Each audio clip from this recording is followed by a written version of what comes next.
Queridos, abram as vossas Bíblias no Evangelho de Cristo segundo Romanos, ou melhor, segundo Romanos não, né, queridos? Evangelho de Cristo segundo Paulo aos Romanos, capítulo de número 8. Romanos capítulo 8, versículo de número 28. Eu quero falar sobre propósito, queridos. Eu quero falar sobre propósito de vida nesta terra. Você sabe qual é o seu propósito de estar nesta terra? Você sabe, ontem a psicóloga Ana Cristina falou um pouquinho, que só aguçou mais o meu desejo de pregar sobre isso. Você sabe de onde você veio, você sabe o que você está fazendo aqui, para onde você vai. São perguntas fundamentais que a filosofia jogou no ar sem responder, como toda filosofia faz, né? Ela abre perguntas, ela traz perguntas para uma sociedade, para um mundo, mas as respostas ficam subjetivas mesmo. As respostas é para que você dê no seu particular, tá bom? Mas nós temos uma resposta bíblica, de onde eu vim, que eu estou fazendo aqui e para onde eu vou. Eu sei qual o propósito de Deus na minha vida, amém? Então, o que a filosofia jogou como perguntas, a Bíblia perguntou, respondeu e deixou tudo muito claro para nós. Então, quero falar um pouquinho sobre propósito nesta manhã, então abra o seu coração. Você que achou Romanos capítulo 8, versículo 28, em podendo, por gentileza, coloque-se de pé. Romanos 8, 28 diz assim: sabemos que todas as coisas cooperam para o bem daqueles que amam a daqueles que são chamados segundo o seu propósito. Porquanto aos que de antemão conheceu, também os predestinou para serem conformes à imagem de seu filho, a fim de que ele seja o primogênito entre muitos irmãos. Deus amado, nós te louvamos, meu Pai. Obrigado, meu Pai, pelo prazer e pela honra de nos debruçarmos sobre as tuas escrituras e encontrarmos nela respostas para aquilo que tantos perguntaram. Deus, obrigado porque nós temos um propósito nesta terra. Nós não fomos colocados nesse mundo, Deus, apenas para uma tentativa de sermos felizes nesse mundo. Deus, há um propósito muito maior de estarmos aqui. Deus, abençoa, Deus, cada um que aqui está, abençoa aquele que está ouvindo essa mensagem aqui, aquele que vai ouvir ainda. Deus, abençoe, traz o entendimento. Apresentamos agora o nosso culto racional a Ti, Deus, que é a nossa entrega, a nossa oferta com entendimento. Deus, em nome de Jesus, receba, em nome de Jesus, e fala conosco, porque nós temos certeza que Tu és aquele que ouve e sabe, conhece, esquadrinha os nossos corações, vai fazendo milagres enquanto pregamos aqui, Deus, vai de encontro às nossas necessidades, nossos anseios, porque queremos viver o Teu propósito aqui na terra. Mas existe tanta concorrência ao Teu propósito, tantas falácias, tantas mentiras, tantos engodos, tantas propostas mentirosas, tantas seduções para que não vivamos o propósito e sim vivamos qualquer outra coisa, menos o Teu propósito nesta terra. Deus, a sedução é grande, a tentação é grande para olharmos apenas para os nossos sonhos, para os nossos projetos, Deus, para os nossos chamados, inclusive, nossos ministérios, Deus, e por vezes, infelizmente, nos esquecemos do propósito que Tu tem para as nossas vidas. Deus, eu te peço em nome de Jesus nesta manhã, avive-se em nós, renove-se em nós, dá o entendimento a cada um que aqui está, Deus, e que possamos sair daqui edificados, crescendo com maturidade espiritual. Deus, abençoa cada um que aqui está, em nome de Jesus, amém. E usa-me, Senhor, em nome de Jesus, amém e amém. Podem se assentar, queridos. O início do versículo 28, todos conhecem muito bem, poderíamos ter falado ele de cabeça, mas eu irei lê-lo novamente. Versículo 28 de Romanos 8, diz assim: sabemos que todas as coisas cooperam para o bem daqueles que amam a Deus, daqueles que são chamados segundo o seu propósito. Então, todas as coisas cooperam para o bem, não é para todos, ok? Então não adianta eu falar o versículo pela metade, porque isso é engodo, isso é falacioso, isso não é o que o texto diz. O texto diz que todas as coisas cooperam para o bem, e todas as coisas são o que, queridos? São todas, mais ou ruins, segundo o nosso conceito de justiça, segundo o nosso conceito de mal e bom. Então todas as coisas cooperam, todas são todas. Por mais que aquilo seja antagônico ao meu querer, vai cooperar para o bem, desde que, versículo final do 28, daqueles que são chamados segundo o seu propósito. Então a pergunta que fica é, bom, então as coisas cooperam para o bem se eu entender qual é o meu propósito, porque Deus me chamou com um propósito. Eu tenho que entender que propósito é esse, para que eu esteja alinhado com Deus, e aí sim, todas as coisas vão cooperar para o meu bem. Amém, igreja? Glória a Deus. Aí o versículo 29, ele vem explicar. Ele começa, porquanto é uma palavra, uma conjunção explicativa, ou seja, ela faz uma ligação entre uma oração anterior e oração posterior. Então ele está dando a explicação, porquanto, está explicando o versículo anterior. Então o versículo 29 vai explicar o propósito. O propósito está onde? Está no versículo 29. Cabe a nós entendermos. Olha o que diz o versículo 29. Porquanto, aos que de antemão o que é isso, querido? De antemão conhecer. Presciência. Ok? Deus, na sua presciência, Ele já conhece o meu nascer, o meu caminhar e o meu morrer. Jesus sabe qual o último dia da minha vida e como eu estarei nesse último dia. Ele de antemão me conheceu. Na presciência dele, Ele sabe todos os meus dias, todos os meus atos, tudo que eu vou fazer, Ele já sabe. Amém, queridos? Dá para entender isso? Ok? Então, porquanto, segundo a presciência dele, também os predestinou, óbvio, porque tem uma presciência, já sabe o que vai acontecer com a minha vida. Os predestinou para serem conformes à imagem de seu... Qual o nosso propósito, queridos? Sermos a imagem de Jesus. Não há outro propósito na terra. O único propósito que há para o homem e para a mulher nesta terra é ser a imagem de seu filho, ser a imagem de Jesus. E a Bíblia continua, a fim de que ele, Jesus, seja o primogênito entre muitos. Então não é mais unigênito Jesus, agora ele é primogênito, né? Ele é o primeiro dentre muitos. Então o desejo, o propósito do Pai para a minha vida é o que eu seja a imagem, a semelhança de Jesus. E que, com base nisso, Jesus, que é o primogênito, o primeiro irmão, meu irmão, o nosso irmão mais velho, Jesus é o nosso irmão mais velho, amém, queridos? A partir daí, tenham muitos irmãos. Então essa imagem que eu vou trazer vai fazer com que essa descendência espiritual expanda. Ou seja, eu tenho aqui um propósito e o que levará ao cumprimento desse propósito. Meu propósito é a imagem, e a partir daí, a fim de tem um propósito também de que ele seja o primogênito entre muitos irmãos. Então o desejo da família de Deus é que Jesus, o irmão mais velho, seja a referência para todos os irmãos, venham se expandir, crescer mais e mais, que essa família cresça, que a família de Deus cresça. Amém, igreja? Glória a Deus. Passa por mim, passa por você quando? Quando eu sou a imagem de seu filho. Pastor, o propósito ficou ainda subjetivo, sem dúvida. Sem dúvida. O que é ser? Outra pergunta nós indagamos. O que é ser a imagem de seu filho? A gente poderia ficar elucubrando aqui várias situações do que é ser a imagem de seu filho. Mas eu quero ser bem prático sobre a mensagem desta manhã, para que você saia daqui, olha, eu quero ser realmente essa imagem desse filho. Eu quero trazer isso para a minha vida. Eu tenho isso para a minha vida. É interessante que 1 Pedro capítulo 1, 2, ele diz que nós fomos eleitos. Sabia que você foi eleito? A eleição, eu sei que tem um conceito entre duas doutrinas muito forte, arminianista e calvinista. Nós somos arminianos, amém? Nós cremos no livre-arbítrio, nós cremos que o ser humano tem a sua decisão própria. O ser humano não é um robô, o ser humano ele decide. Eu decido por Cristo, amém? A decisão sempre vai ser sua. Então Deus respeita o nosso livre-arbítrio. Mas nós somos eleitos segundo a presciência. 1 Pedro 1, 2 diz que nós somos eleitos segundo a presciência de Deus. Então, no que Deus já sabe, o último dia da minha vida, ele fala, ele é o eleito, porque ele já viu o meu último dia nessa terra, como foi, a minha comunhão com Deus em toda a minha história, toda a minha caminhada. Então, você é um eleito segundo a presciência de Deus, amém? Você não é eleito segundo uma predestinação, onde você foi predestinado porque você nasceu para ser bom.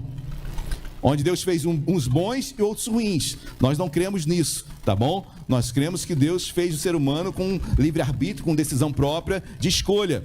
Mas nós fomos eleitos segundo a presciência, porque Ele sabe o que vai acontecer com as nossas vidas. Amém, meus amados? Propósito não é ministério. Ah, mas o meu ministério... Eu não estou falando de ministério. Você pode estar trabalhando no ministério de louvor, você pode estar no ministério pastoral. Pode ligar aquele ar, por favor? Você pode estar no ministério das crianças. Eu não estou falando de ministério, eu não estou falando de chamado, eu estou falando de propósito. Eu posso estar exercendo o ministério pastoral e não estar no propósito de Deus. Então não confunda propósito com ministério, com chamado, com sonho. Você pode ter sonhos maravilhosos, e sonhos lícitos, e sonhos belos, e sonhos de uma família maravilhosa, sonhos de ter uma casa própria, tudo isso é muito bom, recomendável, e lute por isso. Mas isso não é propósito. Não é propósito. Você pode ter planos de vida, planos de viagem, planos para desfrutar desta terra. Maravilha, continue tendo seus planos, mas isso não é propósito. Enquanto eu começar a mensurar a vida cristã por ministério, por chamado, por sonhos, por planos, eu não vou entender o que é propósito. Porque até os dias de hoje, infelizmente, foi o exemplo clássico que o missionário disse, né? Eu devia 500 milhões e agora eu tenho não sei quantos carros, pagou tudo, pagou a dívida e tudo. Né? Pô, dá vontade de falar, e daí? Porque isso até o ímpio também tem. Isso não distingue ninguém de nada. Isso não diferencia nada entre o justo e o perverso. O que diferencia é o cumprimento do propósito. Não é o que eu tenho, não é o meu sonho que foi concretizado. Deus é comigo porque me deu uma casa própria. E eu posso dar N exemplos de satanistas que vivem em mansões. Mas qual o propósito? Então, não tentem mensurar, não confundam sonhos, planos, chamados, ministérios com propósito, porque não tem nada a ver. Eu gosto de falar, pela minha formação, eu gosto de fazer analogias, né? Então, eu comparo propósito com princípios. E princípio é aquilo que norteia normas, é que dá direção para normas. Uma norma não pode ir de contra um princípio, porque o princípio é maior. O princípio sempre vai ser maior. Da mesma forma, o propósito. Os teus sonhos, os teus planos, os teus projetos não podem ir contra o propósito de Deus. Amém, meus amados? Parece que eu estou chovendo no molhado, mas é preciso chover no molhado, porque nós muitas vezes saímos do prumo da caminhada com Deus, por causa de situações como essa. Então, não confundam. Amém? Eu tenho um propósito. Meu propósito é ser a imagem do seu filho. Meu propósito a fim de que a família de Deus cresça nessa terra. Pastor, então, como é que eu caminho nesse propósito? Eu quero caminhar, eu quero desfrutar desse propósito. Eu quero falar sobre alguns pontos, sobre o propósito de Deus na minha vida e na sua vida. Primeiro ponto, eu creio que a resposta é na própria carta aos Romanos. Eu não preciso, eu poderia até ir em outros textos, mas eu quero continuar na carta aos Romanos. Então, retorne um pouquinho. Romanos capítulo 5, versículo 1. Pastor, eu quero viver o propósito de Deus na minha vida. Primeiro ponto. O processo nos faz a sua imagem. Guarde isso. O processo nos faz a sua imagem.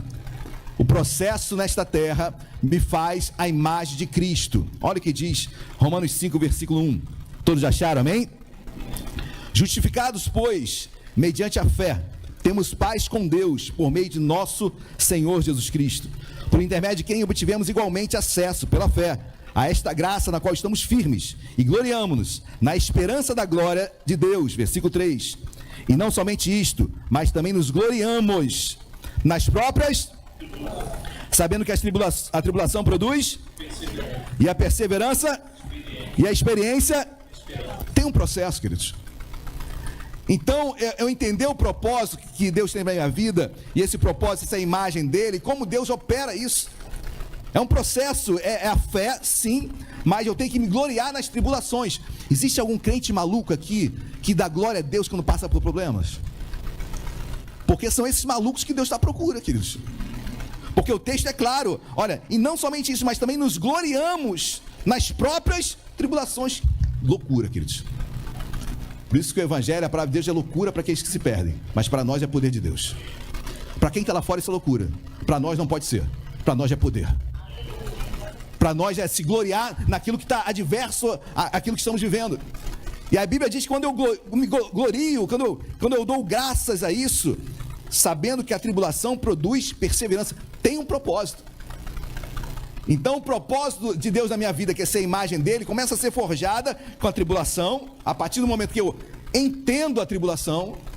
Por isso que a Bíblia é bem clara, também nos gloriamos nas próprias tribulações, sabendo que a tribulação produz. Ou seja, se você não se gloriar com a tribulação, se você não entender que Deus está permitindo isso na sua vida, não tem perseverança, não tem experiência, não tem esperança, não tem nada. Então começa primeiro aqui dentro de mim. em como eu reajo internamente ao que está acontecendo de forma diversa. A primeira resposta é íntima. A primeira resposta é se eu estou realmente agradecido por aquilo que está acontecendo. E agradecer não é sadomasoquismo, queridos. Agradecer é você entender que a situação é difícil, é complicada, Senhor, realmente vai ser um perrengue passar por isso, mas eu creio que Tu estás no controle. Eu sei que Tu estás comigo. Eu sei que Tu irás me dar força para me sustentar. Eu sei que quando fraco eu sou forte. Então, a questão de você se gloriar, não é você, porque às vezes a gente tem que ser tão claro como quase desenhando, queridos, para mim mesmo, tá bom? Porque se gloriar não é para você dar uma festa. Olha, perdi emprego, vamos dar uma festa. A Bíblia fala para me gloriar. Chamar meus amigos, vamos compartilhar. Olha, perdi emprego, que legal. Não é isso, queridos. Amém? É você entender que Deus tem algo a forjar em você naquele processo. Então, é o culto racional. Amém? É o oferecer com entendimento. Se eu não souber fazer um culto racional, eu vou botar isso aqui como loucura. E aí o crente vai ser realmente zoado aí fora, como muitos são. Sem bom senso, sem razoabilidade, as pessoas se posicionam de forma de assim, até certo ponto ridículas, que aí daí sejam a falar realmente ignorantes, porque não sabe o que é, oferece aquilo sem entendimento. Então, eu me glorio no sentido de entender que, olha, Deus tem, se eu ficar firme nessa tribulação. O texto continua, finalzinho do versículo 3. Sabendo que a tribulação produz perseverança. Queridos, vai produzir perseverança em você. Você vai perseverar em nome de Jesus. E a perseverança vai te dar experiência. Porque quanto mais você persevera e você vê que Deus está dando sinais, Deus está ajudando, começa a trazer experiências para você, e a experiência é esperança. Queridos, quando eu tenho experiência em algo, eu começo a trazer esperança para as pessoas. Olha, eu passei por isso, eu venci. Eu lutei, eu orei e Deus deu. Olha, eu estudei e passei. Olha, eu corri atrás, demorou, mas chegou. Ou seja, a minha experiência nos enche de esperança. Então, queridos, não se importar com esse processo é não seguir, não ter a imagem do seu filho. Primeiro ponto do propósito de Deus na minha vida. O propósito de Deus é ser a imagem do Filho de Cristo. O único propósito que Deus tem na minha vida é ser a imagem dele. Amém? Não tem nada a ver com essa terra. É onde a ferrugem e a traça não corrói. É tesouro no céu. Amém? Viver o propósito de Deus é tesouro no céu. Aqui tudo que você vai conquistar, até a ferrugem e a traça, tudo isso vai correr, tudo vai ficar, tudo vai perder.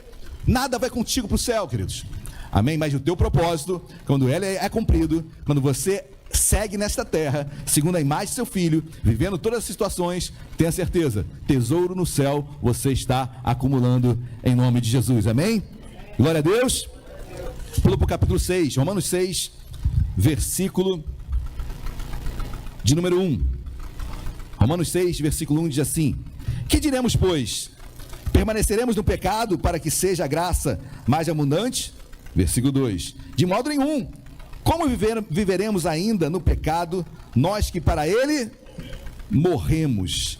Eu botei, e nesse propósito de Deus na minha vida, de ser imagem de seu filho, é entender a graça de Deus nos faz a sua imagem. Entender a graça de Deus me faz ser a imagem de seu filho.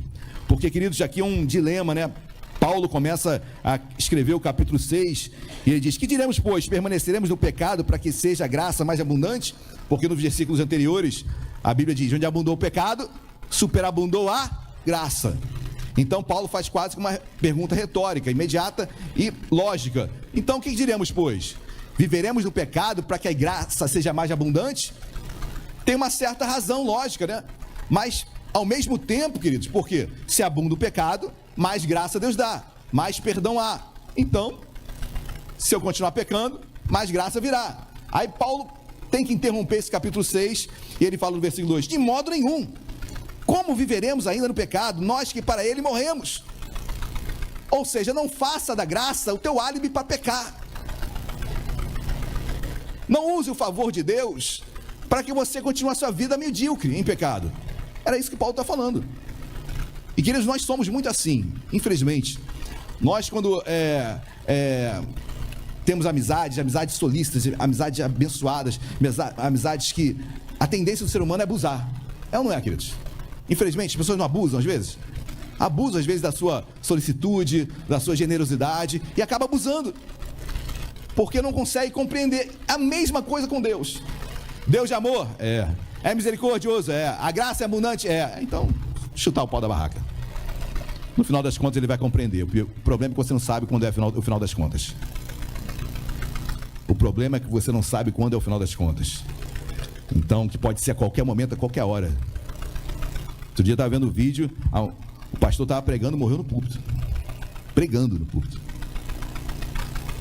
Não estou falando que isso é pecado ou não, queridos. Deus levou o homem.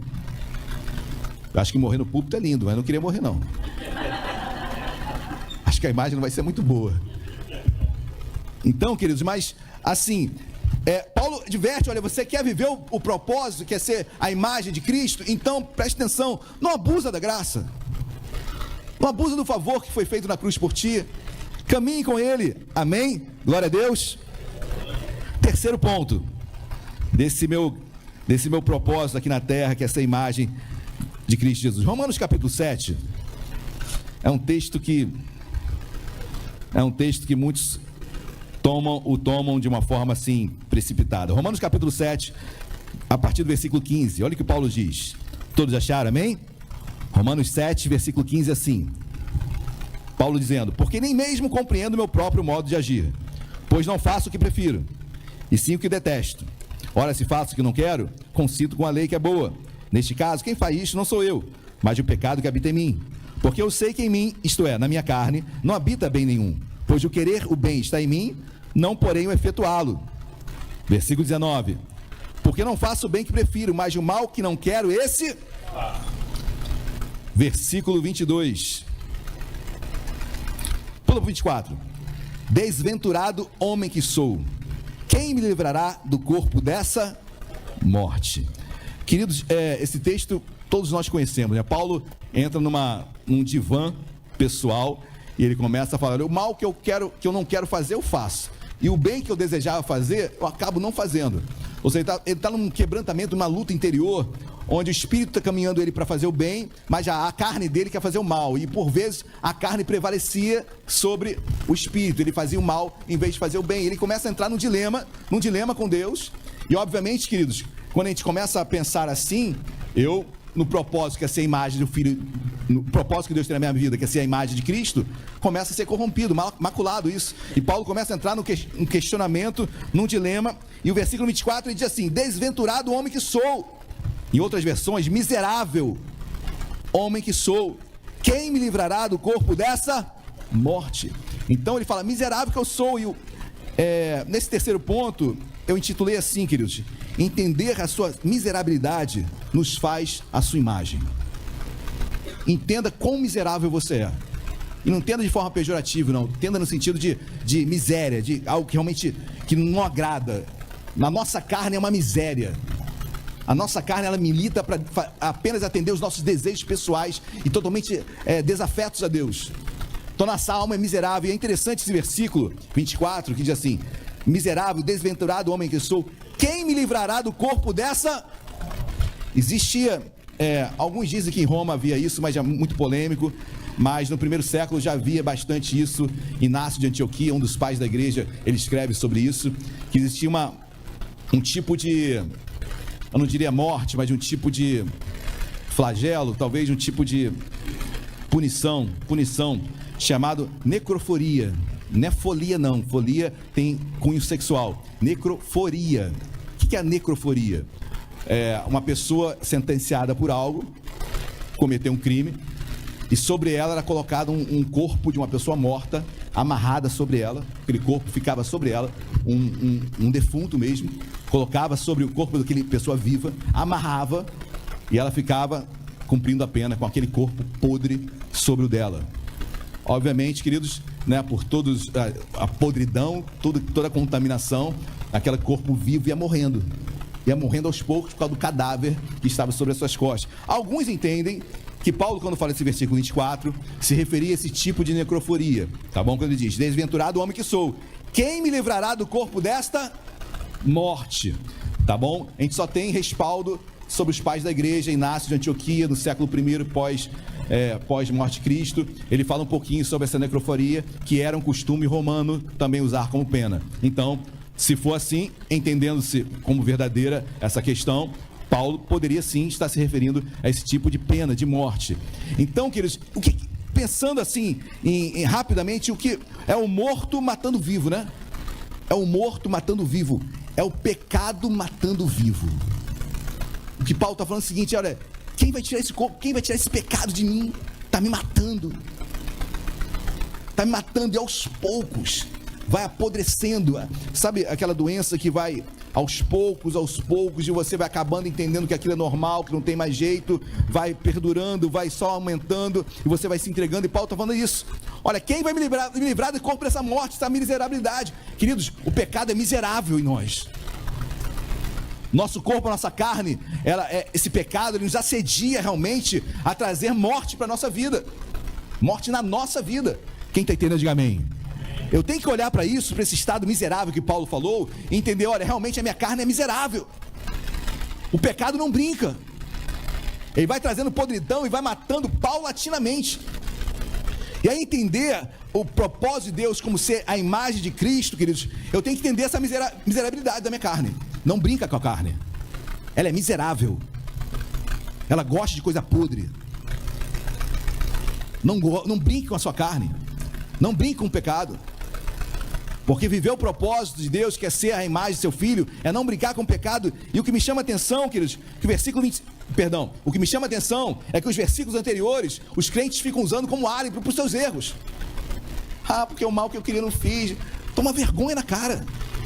Porque não é porque Paulo falou isso que ele está corroborando que ele não conseguia vencer. Ele está falando de um homem que foi decapitado sem negar o evangelho. Paulo está falando aqui que tem situações que ele não entendia, que aconteciam, que ele, obviamente, mas não era o denominador comum dele. Até porque, olha o que diz versículo 25. Vamos 24. Miserável homem que sou, quem me livrará do corpo dessa morte? Graças a Deus por Jesus Cristo, nosso Senhor. Ou seja, em última instância, Jesus me libertou desse corpo de morte.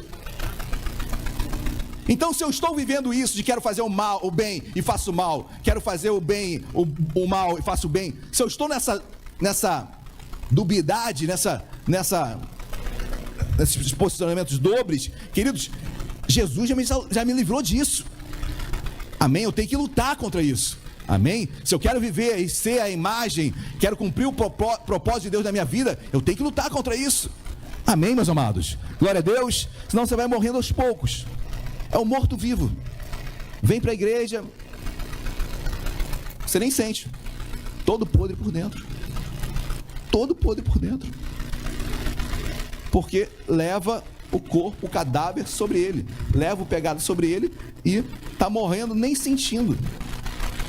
Quando vai ver, já se tornou um só. O cadáver e o homem que estava levando um corpo só. Assim é o pecado, queridos. Miserável. A nossa carne é miserável. Então ela se alimenta de podridão. Rejeito o nome de Jesus. Eu quero ser imagem do Filho Cristo Jesus. Eu quero cumprir o propósito de Deus nessa terra. Amém? Então viva em nome de Jesus. Queridos, estão quase encerrando. Vamos lá. Quarto ponto. Romanos capítulo 18.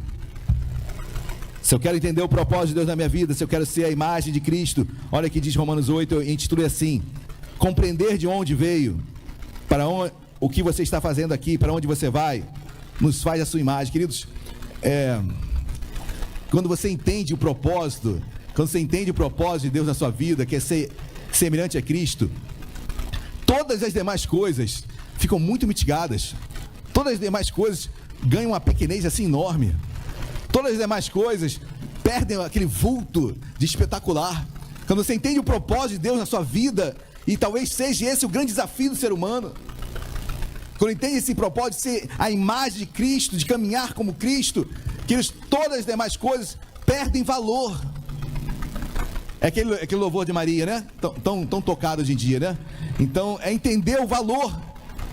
Como Maria privilegiou estar aí aos pés de Cristo, enquanto Marta, atarefada ao extremo para servir melhor, o seu convidado, que também era uma lei da época, você tem que receber o convidado da melhor forma possível. Só que Marta não entendeu, quando dois princípios se chocam, valorar princípios. Qual o princípio maior? Atender bem o convidado ou estar aos pés do Messias que estava na casa dela? Então ela aproveitou a melhor parte, ela fez. Amém, queridos? Então, quando eu entendo a melhor parte, a casa vai ficar desarrumada. Eu não estou mandando ninguém desarrumar a casa, por favor. Amém? Amanhã, essa semana, eu vou pagar a faxineira. Terça, quarta, Luciana vai chegar, vai estar linda a casa. Não estou falando para ninguém deixar de limpar a casa. Amém? Mas tem prioridade. Tem prioridade. Amém? Assim nossa vida com Deus. Prioridade é o propósito. É o propósito. A casa que Deus vai dar? Vai dar. Se não der também, paciência. Amém? Deus tem o melhor para a minha vida. Amém? Romanos capítulo 8, versículo 18, olha o que diz. Olha o que Paulo declara. Ele está quase chegando no propósito do 28, e olha o que ele diz no 18. Porque para mim, tenho por certo que os sofrimentos do tempo presente não podem ser comparados com a glória a ser revelada em... Olha o que Paulo fala, os sofrimentos do dia a dia, queridos, são incomparáveis à glória que vai ser revelada em nós. É incomparável, sim, ao céu que eu vou viver lá. Isso não é desculpa de quem está se dando mal na vida, não, queridos. Tá bom? Porque a maioria dos ateus e outros falam: você fala isso porque você se deu mal na vida, aí só pensa no céu. Olha, queridos, primeiro, misericórdia quanto a essa afirmação. Segundo, que uma coisa não tem nada a ver com a outra. E terceiro, que o céu é uma verdade em nossas vidas, amém? Se você crê, permaneça assim. O céu é uma verdade em nossas vidas. A nossa morada, foi de lá que eu saí, de lá que eu vou voltar. Nós voltaremos. E os sofrimentos dessa terra não são comparáveis aos benéficos que nós teremos no céu. A estar com o Senhor é incomparável, queridos. Por isso, quando eu começo a ter esse entendimento, começo a entender esse propósito, ser a imagem de Cristo, queridos, os sofrimentos desta terra, por mais que sejam mensuráveis, são cada vez mais são mitigados, cada vez mais diminui, cada vez menos valor tem. Amém, queridos? Eu não estou falando para você deixar de lutar, não estou falando para você deixar de trabalhar, eu estou falando que isso não tem o peso todo que você pensa ter. Porque senão, se meu sonho não se concretiza, eu abandono Deus. Se meu projeto não acontece, eu abandono Deus. Se minha programação não der certo, eu abandono Deus. Poxa, então, você não entendeu o propósito. Você não entendeu o propósito. O propósito é caminhar com Deus segundo a semelhança dele, amém? Então, que eles creiam nisso. Os sofrimentos desta terra são incomparáveis ao que há de vir sobre a sua vida, em nome de Jesus, amém? Para encerrar, Romanos 8, 31. Do 31 ao 37, queridos, para mim um dos textos mais lindos da Bíblia. Texto que eu coloquei, eu e a Luciana colocamos nosso casamento, um texto extraordinário, queridos. Olha aqui de Romanos 8, 31. Que diremos, pois, à vista destas... Para aqui, queridos. Então, depois de Paulo falar tudo, falar de propósito, fala: que diremos, pois, à vista dessas coisas? É uma pergunta retórica, não precisa responder. Paulo não queria resposta, porque ele mesmo vai responder. Mas é interessante que ele deixa a pergunta. E aí? O que diremos a respeito dessas coisas, ou seja, de tudo que eu falei aqui? Eu quero parafrasear, né? Que diremos, pois, à vista dessa pregação? Acabou a pregação. Que diremos, pois, à vista dessa pregação? Que diremos, pois, à vista do propósito de Deus para a sua vida? A pergunta é essa. Que diremos, pois, a respeito do propósito que Deus falou sobre a sua vida? O que você vai fazer agora? E aí, como vai ser amanhã? Como vai ser depois de amanhã? Que diremos, pois? O que você diz sobre isso? Interessante o 31, né? Finalzinho. Se Deus é por nós, quem será contra nós? Paulo, assim, simplifica as coisas de uma forma tão fácil que às vezes até assusta, né? Mas ele está falando sinceramente, olha, dane-se. Ele está falando o seguinte, olha, dane-se. Querido, se Deus é por nós, quem vai ser contra nós? Segue aí, pô. Não enche o saco, não. Esse encher o saco é meu, totalmente meu, né, querido? Se Deus é por nós, quem será contra nós? Se você sabe o propósito, Deus é contigo, vai em frente. Mas eu perdi emprego também, vamos chorar. Vamos chorar, vamos buscar em Deus. E, queridos, a igreja é isso. A igreja é uma comunidade. A igreja, um sente, todos sentem. A igreja ajuda, um ajuda, todos ajudam. Poder que é na igreja, poder que é no corpo de Cristo. Amém? Então não se assuste. Que diremos, pode ver essas coisas? Se Deus é por nós, quem será contra nós, camarada? Já entendeu aí o propósito? Seguir a imagem do Filho. Se Deus é por nós, quem será contra nós? Para de mimimi. Vamos de frente. Vamos seguir o propósito de Deus nas nossas vidas. Ah, mas agora eu estou enfermo. Sim, vamos orar. Oramos aqui, queridos. Mas isso não acaba com o propósito de Deus na sua vida. Amém? Glória a Deus. Vê 32, eu vou continuar lendo. Olha o que diz 32. Aquele que não poupou o seu próprio filho, antes por nós o entregou, porventura não nos dará graciosamente com ele todas as coisas? Olha o que Deus fala ainda. Camarada, eu morri por você, será que eu não vou te dar as coisas não? Presta atenção, bota a mão na cabeça. Sou teu pai, sou o criador dos céus e da terra, te amo, luto por você.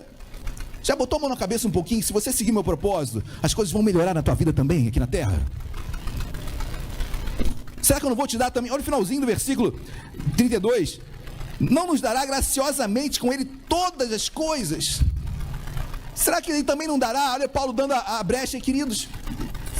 Se você não viver o propósito, olha que interessante, pensando aqui. Quem vive o propósito é abençoado nesta terra. Quem é abençoado nessa terra nem sempre vive o propósito de Deus. Vou resumir. Todo mundo que segue o propósito de Deus nesta terra é abençoado nesta terra. Nem todo que é abençoado nesta terra está seguindo o propósito de Deus.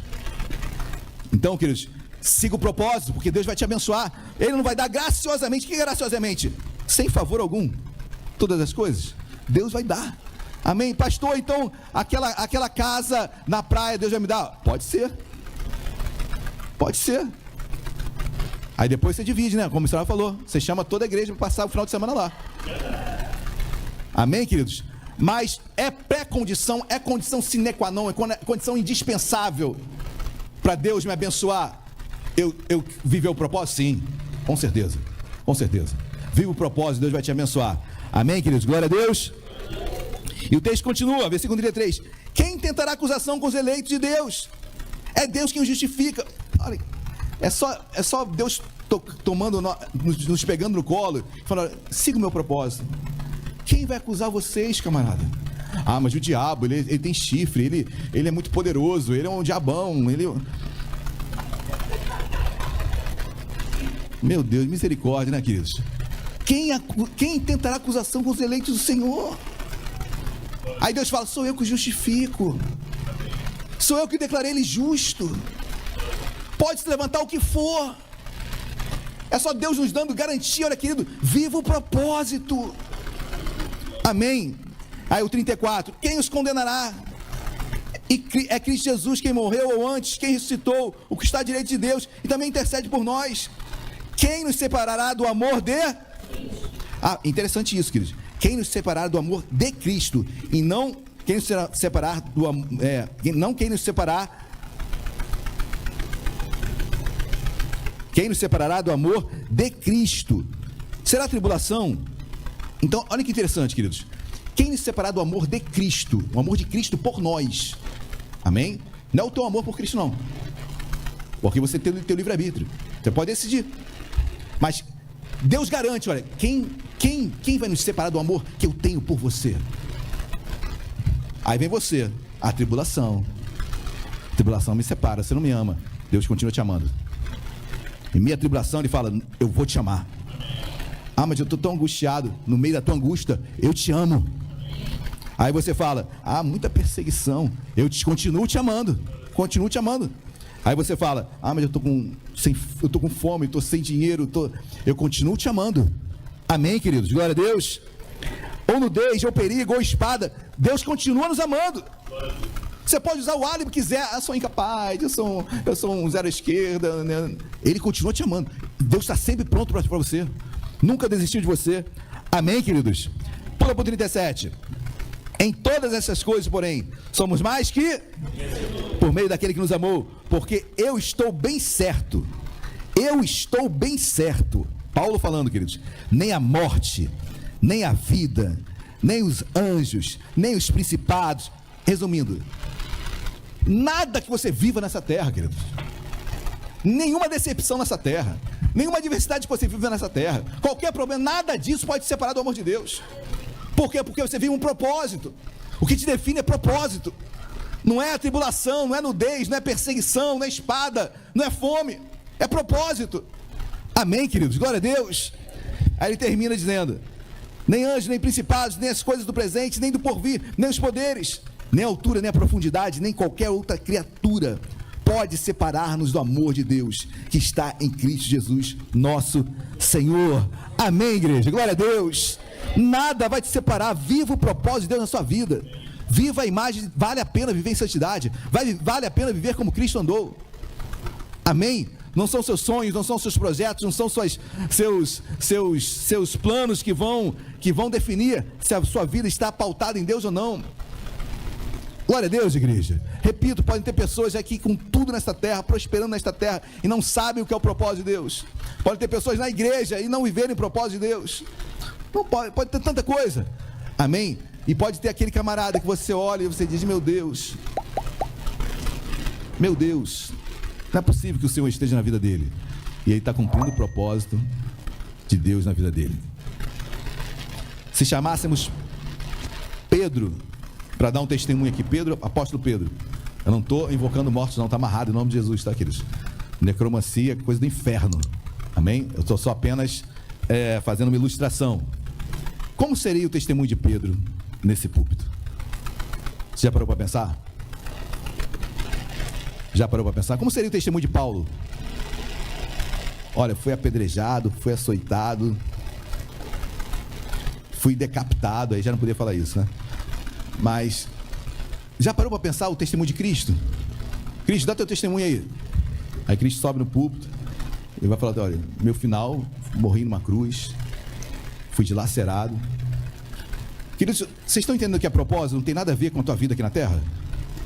Propósito tem nada a ver com a vida na terra, com aquilo que eu palpável, né? Aquilo que eu tenho, que eu conquistas. Tem a ver com o que eu tenho no meu relacionamento, que eu dou de espiritual, que o meu relacionamento é amor ao meu próximo. Isso tem tudo a ver, propósito de Deus. Mas o que eu tenho, o que eu conquistei, isso não nos distingue de ninguém.